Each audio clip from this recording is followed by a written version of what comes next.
Szociális építőtáborban dolgozhatják le lakbér hátralékukat Nagykanizsán az önkormányzati lakások eladósodott bérlői. A hátrányos helyzetű családokon segítő programot a Társadalomelméleti Kollégium egyetemista tagjai szervezték, de más önkéntesek is csatlakoztak hozzájuk. A bérlők, akik vállalják a munkát, naponta 5600 forinttal csökkentik a tartozásukat. Próbáld ki, most csak lökni fog, ugye? Az előbb forgott.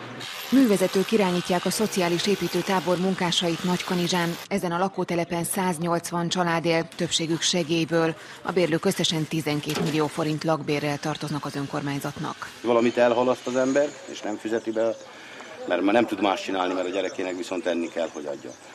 Nagyon kilátástalan a helyzet. Ez a munkanélküli fiatalember 80 000 forinttal adós. Az elsők között jelentkezett a szociális építőtáborba, hogy ledolgozhassa a tartozást. Ha lemegy ez a tartozás, mert sikerül lenulázni, utána még maradok itt, egy kicsit még dolgozgatok, mert jó munkaközeg van, barátok dolgozunk, és így ez tök jó.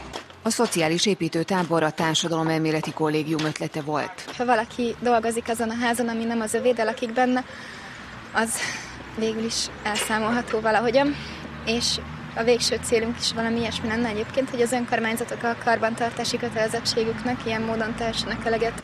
Az építőtáborral nem csak a lakók, az önkormányzat is jól jár, ugyanis az első világháborúban épült hadi kórházból átalakított lakótelepre ráfér a korszerűsítés. Ezt a város vagyongazdálkodási cégének vezetője is elismeri. Ezt úgy kell szemlélni, hogy ezért egy 8 millió forint értékű műszaki beruházást kap az önkormányzat, amit az elmúlt években, évtizedekben sajnos nem tudtunk elvégezni. A szociális építőtábort 3 hetesre tervezik Nagykanizsán. Ha a program beválik, akkor más városokban is megszervezik az önkéntesek.